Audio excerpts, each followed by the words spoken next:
tuned in to the Community Cats podcast. Ready? Let's go.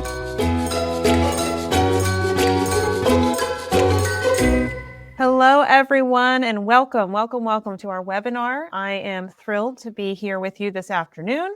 This is Better Together, TNVR and Public Health with Dr. Bob Weedon. My name is Brianna Lovell Myers, and I am the Executive Director of United Spay Alliance. United Spay Alliance is a national nonprofit organization dedicated to promoting affordable, accessible, and timely spay-neuter services. We are all things spay-neuter, and we often say that spay-neuter is public health for pets. And so it fits right in with the topic of today's webinar for sure.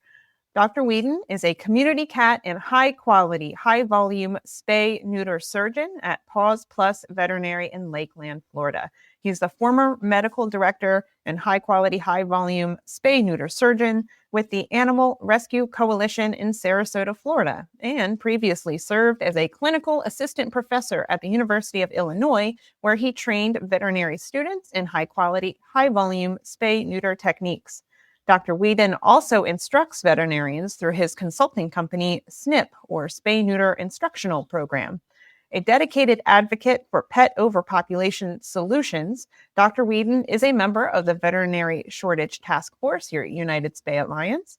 He is also involved with other organizations like Alley Cat Allies and serves on the board of directors for the Alliance for Contraception in Cats and Dogs, or ACC&D. Dr. Weedon holds degrees from Purdue University and the University of North Carolina, Chapel Hill. Dr. Weedon, thanks so much for joining us today. Well, thank you, Bri, and thanks to United Spay Alliance and Community Cats Podcast for hosting this. Yeah, we're going to start out with a poll question. So we'd like to get an idea of the audience here and whether or not you're actively involved in community cat management, whether you're a veterinarian or a vet tech performing surgery, an animal control officer, a trapper, colony caregiver, or just unaffiliated with TNVR. That's interesting. 68% trapper or colony caretaker, 20% veterinarian or veterinary technician. One animal control officer, thank you for being here. Sometimes TNVR programs are in conflict with animal control, and it's nice to have animal control people here learning more about TNVR. Okay, and just 4 people, I guess, who just didn't have anything better to do. I'm sure there are probably some of my friends that I shamed into attending today. So you're probably familiar with the term TNR, and even Bri, in her introductory comments, she referred to TNVR, and I have been advocating for this term for several years now. Why?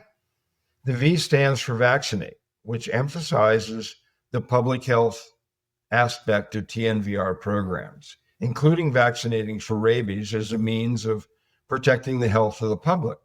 Incorporating the public health component of TNVR programs engages a whole new group of stakeholders, the public health community, in addition to the animal welfare community, in support of humane sterilization of community cats. And this is important for individuals who are trying to get their municipalities or their communities to support TNVR.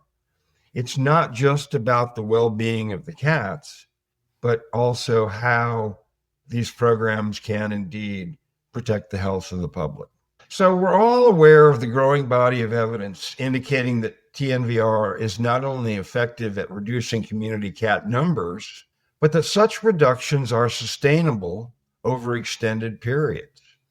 Here's a figure from a paper done by my friend and colleague, Peter Wolf, showing an 85% decline in the number of cats on the University of Central Florida campus as a result of a long-term TNVR program. In a study published in the Veterinary Journal in 2014, Levy et al. Reported that high-impact TNVR combined with the adoption of socialized cats and nuisance resolution counseling for residents is an effective tool for reducing shelter cat intake. annual per capita community cat trap-neuter-vaccinate-return surgeries in the target area A increased significantly during the two study years 1 and 2. This was accompanied by a significant decrease in shelter cat intake and euthanasia. In the non-target area B, annual TNVR surgeries remained at a baseline rate, and shelter cat intake and euthanasia did not change significantly. Per capita results are reported as cats per 1,000 residents, and the asterisk is interpreted as significantly different than the mean plus or minus 2 standard deviations of 5 pretreatment years. Now, this is a topic for a whole nother webinar, but the point of this is that with sufficient application intensity, TNVR can indeed reduce both shelter intake, shelter euthanasia. Historically, animal welfare and public health have often been in conflict, with life-saving efforts seen as compromising public health. However, there's a major shift taking place now. Today, many communities have adopted progressive policies and practices that effectively address both public health and animal welfare concerns. For example, it hasn't been so long ago that the National Animal Control Association changed their name to National Animal Care and Control Association. And recently, shelter medicine is the second most popular area of interest for students entering vet schools nationally.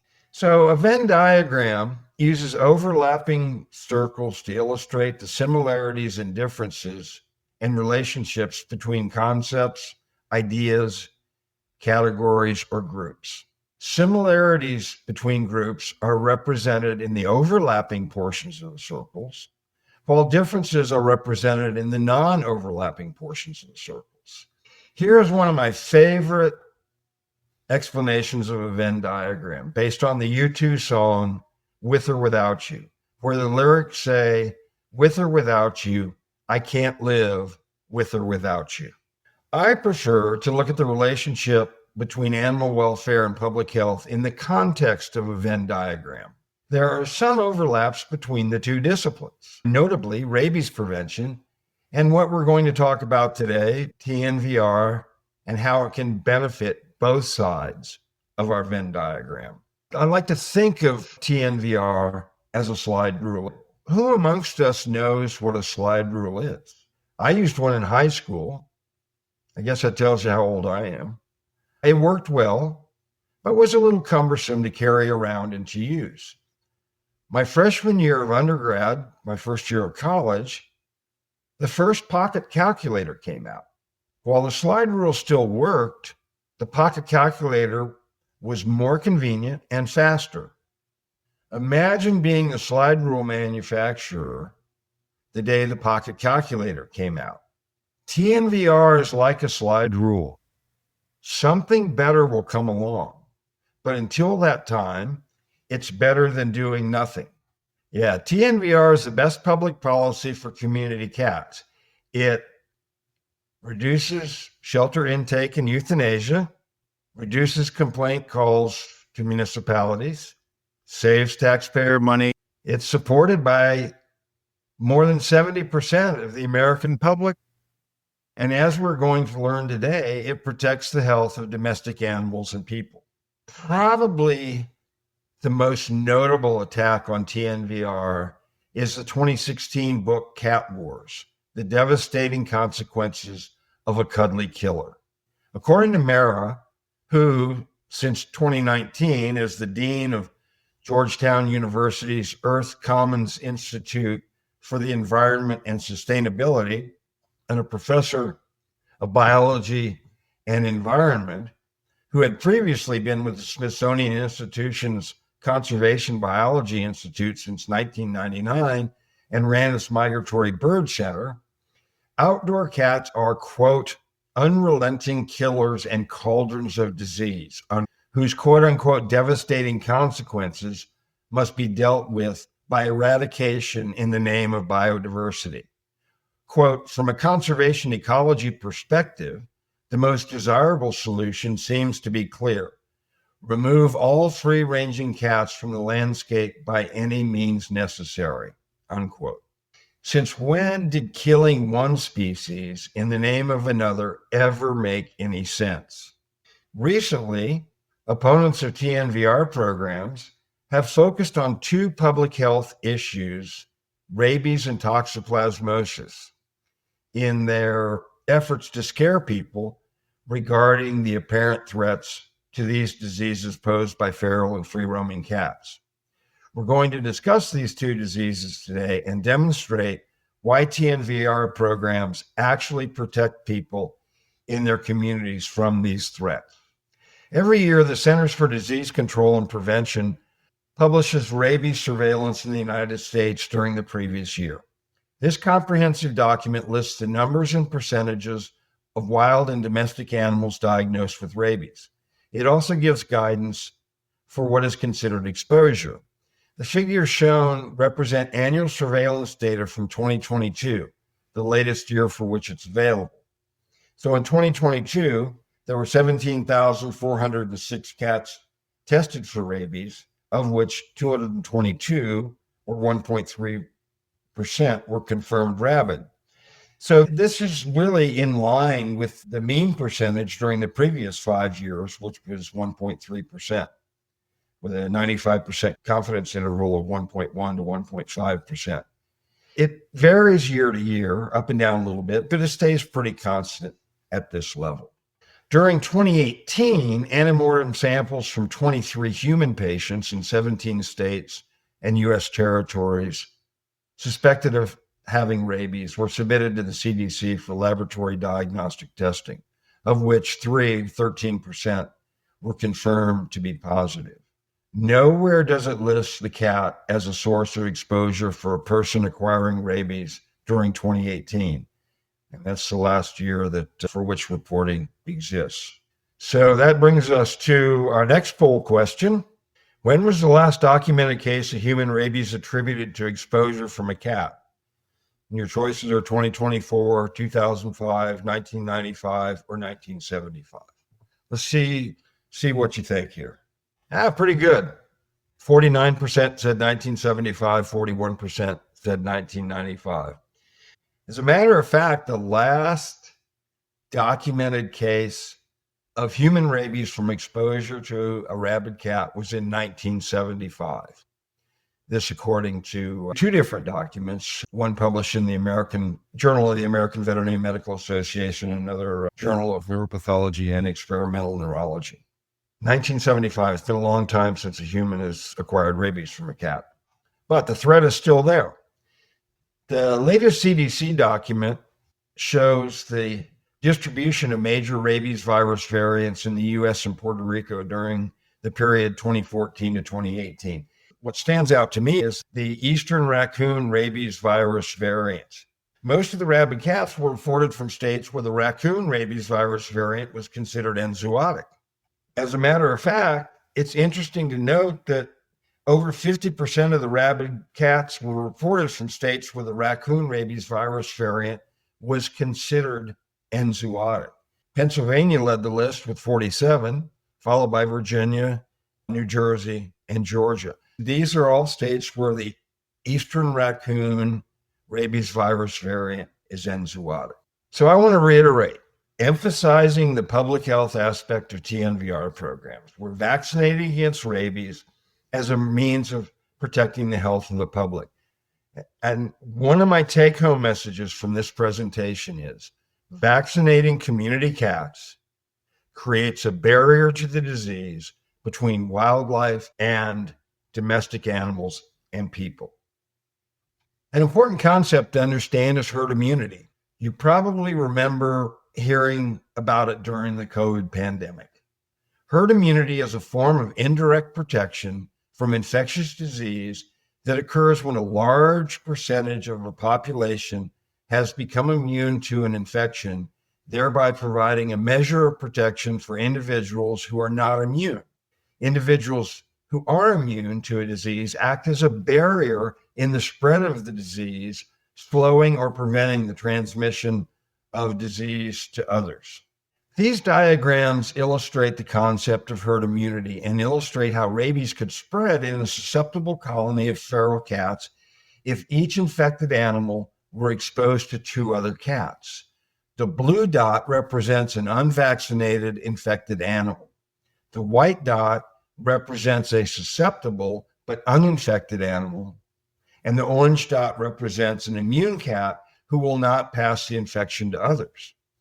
In the absence of herd immunity on the left side of the diagram, you see that the number of cases doubles each disease generation.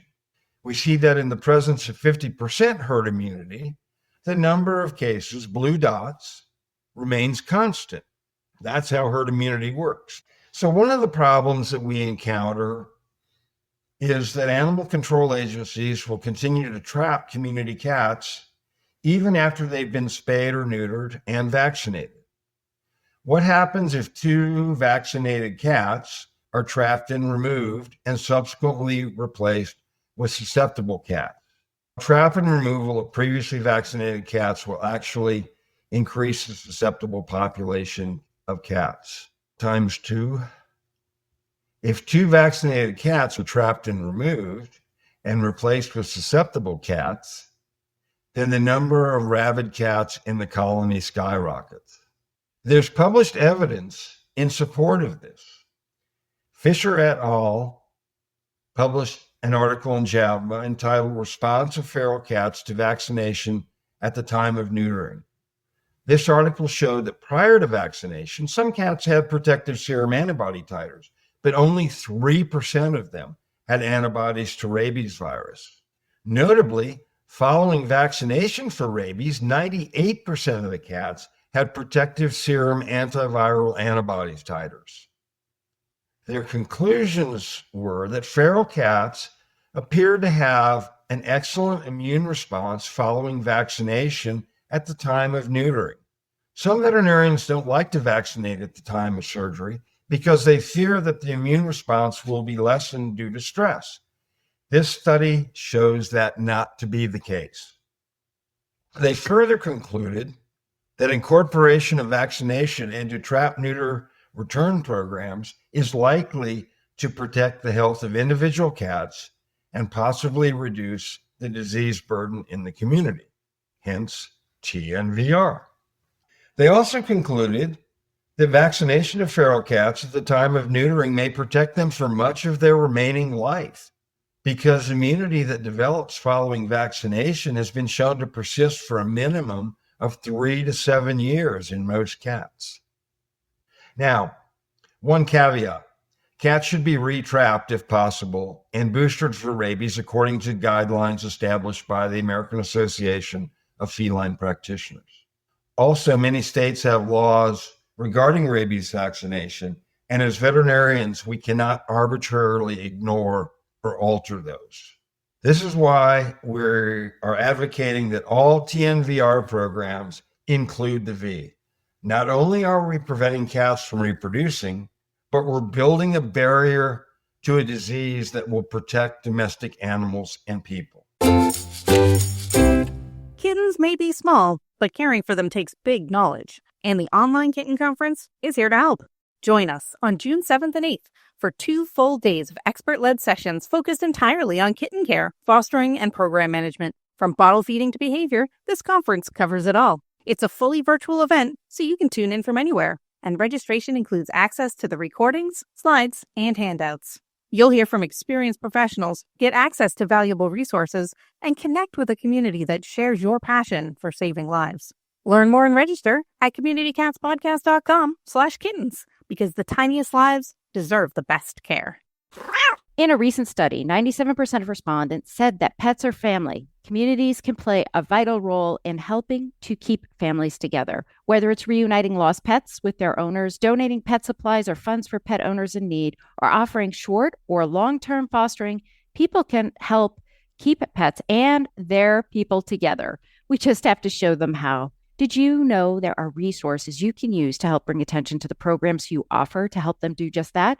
From public service announcements, short videos, printable posters, online and social graphics, and much more. Find your resources at www.petsandpeopletogether.org/campaign-resources. #be a helper. Tomahawk Live Trap exceeds customers' expectations by providing them with the highest quality humane animal control products available. Check out their new Pro Series Gravity Door Trap. They feature a door that sets automatically when you open it. No hook or plate setting needed. Use discount code Keep It Humane for 10% off your order at livetrap.com. Another disease that Mara brings up is toxoplasmosis. Mara says in Cat Wars, quote, "It is becoming increasingly clear that toxoplasmosis is a significant zoonotic disease, perhaps one of the most significant, that impacts humans globally. And it emerges primarily from outdoor domestic cats," unquote. Yeah, well, maybe not so much. We're going to look a little more closely at the organism and its life cycle. And hint, I'm going to show you how TNVR programs can prevent the spread of toxoplasmosis. But first, another poll question. So Mara would have you believe that these cats are shedding organisms all over willy-nilly. So the question I have is, how long do these cats shed the T. gondii organism? Your choices are for life, 3 weeks, 3 months, or 3 years. And if you don't know, take a guess. I'm impressed. You guys seem to know a fair bit about toxoplasmosis. The life cycle of toxoplasmosis is very complex, but the cat is the definitive host of the organism, and the organism is shed in their feces for only a short period of time, 1 to 3 weeks, once in a cat's lifetime. I'm going to say that again. The organism is shed in their feces for a short period of time, 1 to 3 weeks, once in a cat's lifetime. Most cats are infected at a young age when they start to hunt and consume an infected rodent. Mara would have you believe that cats are out there shedding toxoplasmosis organisms constantly, and as a result, pose a threat to people and pets, which is why he's been quoted as saying that we need to, quote, "remove all free-ranging cats from the landscape by any means necessary," unquote. That isn't going to work, folks. Nor will it solve the problem of toxoplasmosis, nor is it humane. First of all, there's no, in capital letters, way that we will ever remove all free-ranging cats. Consider this: preventing kittens from being born will decrease the amount of T. gondii organisms in the environment. This is why TNVR programs are so effective at preventing toxoplasmosis. By sterilizing community cats, these young cats are never born and therefore are unable to shed the T. gondii organism. This is from the textbook Infectious Disease of the Dog and Cat by Craig Green. And it has been said by many obstetricians over time that, oh, you're pregnant, get rid of your cat because you don't want to acquire this disease from the cat. And that's so wrong. It's so, it's really important to understand that these cats, they become infected from carnivorous behavior soon after weaning and shed oocysts for only short periods, under 3 weeks thereafter, once in their lifetime. According to the Centers for Disease Control and Dr. Green's textbook, ingestion of undercooked meat or contamination of uncooked foods by cutting boards used to prepare raw meat is a common source of Toxoplasma infection.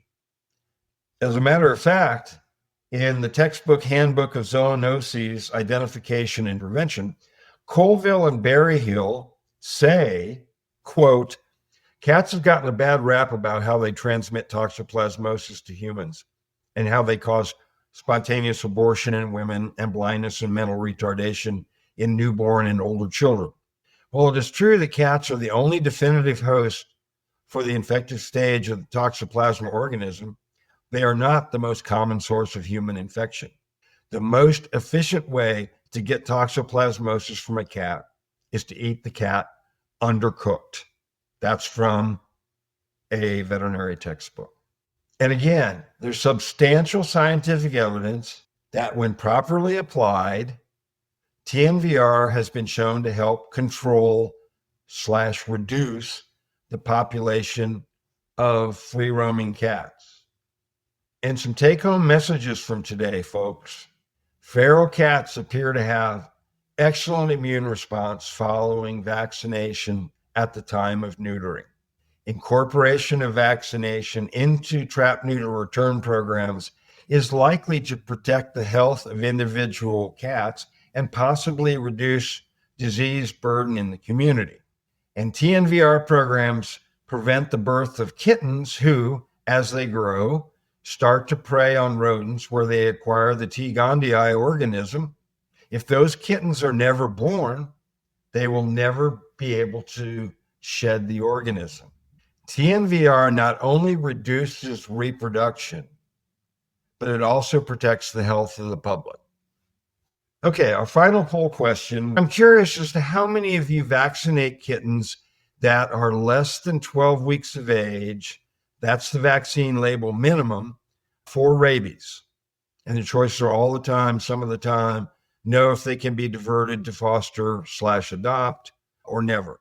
And the reason I'm asking this question is that a lot of progressive TNVR programs will divert these young kittens to foster for socialization and subsequent adoption, which is a great thing if they have the resources. If they don't have those resources, these kittens get vaccinated and then returned back to the colony.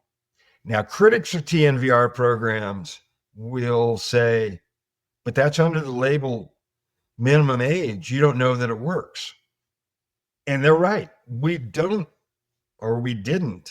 have data.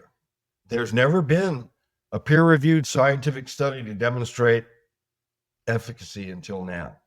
We recently completed a pilot study where 10 kittens less than 12 weeks of age, as determined by their weight, less than 3 pounds, and their teeth, no eruption of incisor teeth, were vaccinated for rabies. We drew blood for rabies titers pre-vaccination, and none of them had detectable antibody levels. All 10 kittens were sterilized and vaccinated for rabies. We repeated the titers 28 days after vaccination. All of them had titers significantly above the 0.5 international unit per milliliter level considered protective. The average was 8.8 international units per milliliter, and the range was 1.9 to greater than 13 international units per milliliter. We intend to publish these results in a peer-reviewed journal, so stay tuned. Our conclusion is that vaccinating these kittens is indeed effective. Given the fact that this may be the only rabies vaccine that kitten ever receives, the practice should be encouraged. And one other thing I want to mention before we open it up for questions, Bree, when she was introducing me, mentioned that I'm on the board of directors of the Alliance for Contraception in Cats and Dogs. Now, I don't know how many of you are aware of what ACC&D is, but I would encourage you, if you're interested, to go to the ACC&D website. It's c-d.org.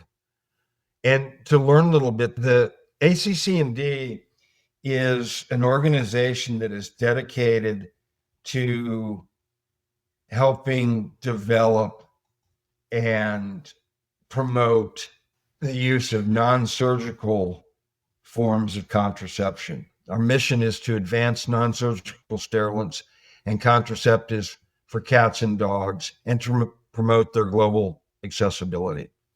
Imagine what we could do if we only had to give these community cats an injection to sterilize them.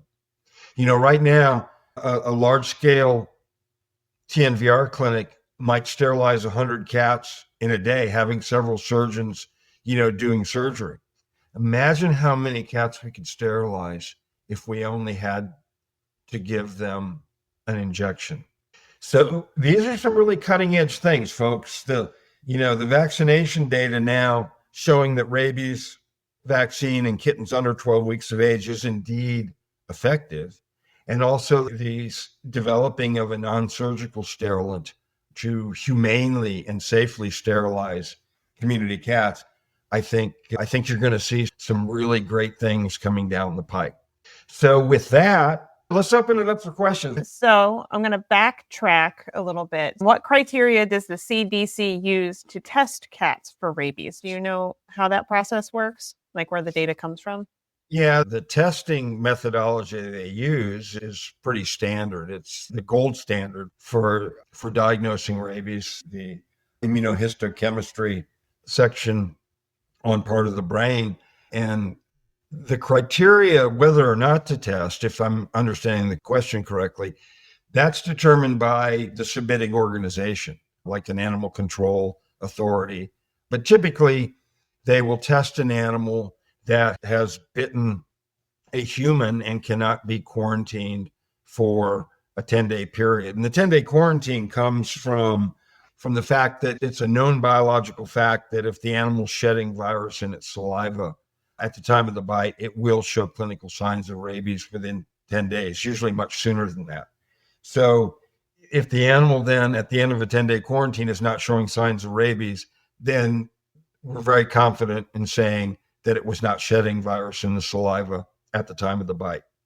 Now, some animals can't be quarantined. Maybe a feral cat that it would be inhumane to quarantine that animal for 10 days in a cage because they're not used to that. Or the animal, say it was hit by a car and a Good Samaritan was trying to help and it bit the Good Samaritan, but then subsequently died. Then those animals should be tested for rabies by the CDC or a local lab. But it is very expensive to test for rabies. So oftentimes, it's less expensive to quarantine an animal for that 10-day period. And that's not to be confused with an exposure quarantine, which is totally different. If an animal is exposed to a rabbit or potentially rabid animal, and it's never been vaccinated, the recommendation now is to go ahead and vaccinate the animal and then quarantine it for 4 months to ensure it doesn't develop rabies. So I hope that answered the question. No, I think that's a helpful timeline and kind of explanation of how the process works. Right. So when we are administering a rabies vaccination to cats through the TNVR programs, how long does immunity from a single rabies vaccination last? Well, and that's a really good question because the rabies vaccines, there are 1-year and 3-year rabies vaccines on the market. And the way they are determined to be 1 or 3 year is because the companies, when they're developing them, actually vaccinate the test animals, and then they are challenged with virulent rabies vaccine either 1 year or 3 years post-vaccination. And so even the 3-year vaccine, the label says that it should be boosted in a year, and then subsequent vaccines are good for 3 years.